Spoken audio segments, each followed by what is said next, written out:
Well, there are so many homegrown African-American heroes to celebrate here on Delmarva during Black History Month, and they tend to fall into two different categories. There are those, so the names that we are celebrated all around the world, like Frederick Douglass and Harriet Tubman, and then there are the ones whose names should be much better known. This is the category we're on Throwback Thursday, and Jim Duffy of Secrets of the Eastern Shore is here to help spread the word about the incredible accomplishments of a Sussex County native who rarely gets his deserved credit, Samuel Eli Cornish. Good afternoon. Welcome. Good afternoon. Thank you very much for having me. So you're going to actually use an analogy to start off this story to introduce us to Samuel. You remember Forrest Gump?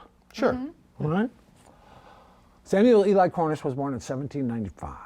But in one way, he was kind of like Forrest Gump, because he keeps, if you're looking at Black history, back in the 1800s, all the important things, he keeps showing up, just like Forrest Gump met Elvis and Richard Nixon and everything else. He's in every little category doing important things. And best of all, he's ours, because he was born in Sussex County in 1795.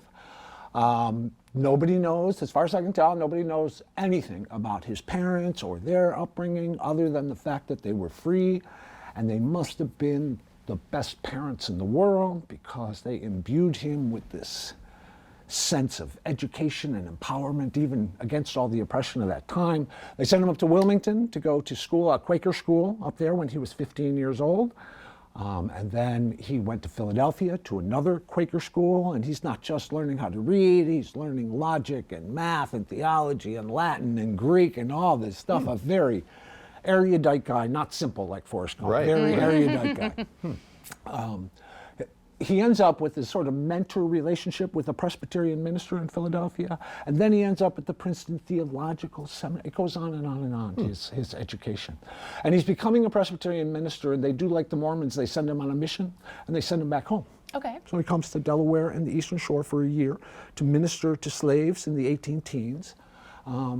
And then he gets a call from a job recruiter. I did not know there were job recruiters in the 1820s. Right? But in the, right around 1820, New York is eliminating slavery.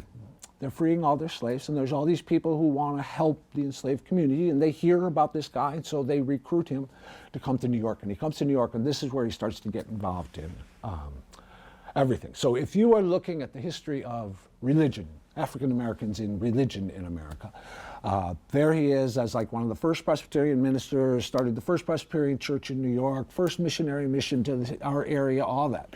If you are looking, this is what he's most famous for, at the history of Black writing and publishing.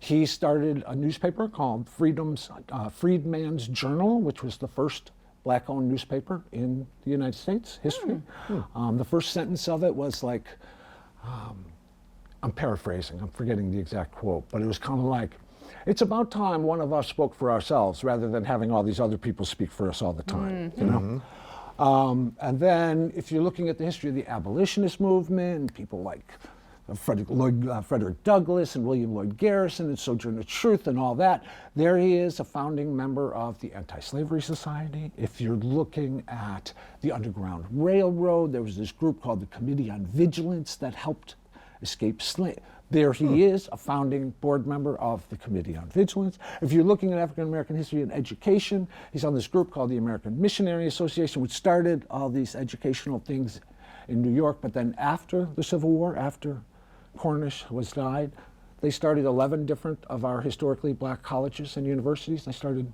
Howard, Fisk, Hampton. Wow. Everywhere you look, this guy is on the ground floor, doing these things that are like changing the world, and very few people have really even heard of him. It's right. And he's from Sussex County. And he's from Sussex County. How about that? He didn't meet Elvis, though, like Forrest Gump. Well, It might have been too early for that. But Elvis would have been impressed if he got the opportunity. Elvis is Exactly. the one who missed out there. that would be a different story Elvis altogether. is the one who missed out there. Jim Duffy, Secrets of the Eastern Shore, always good to see you. Thanks for Thank having me. you.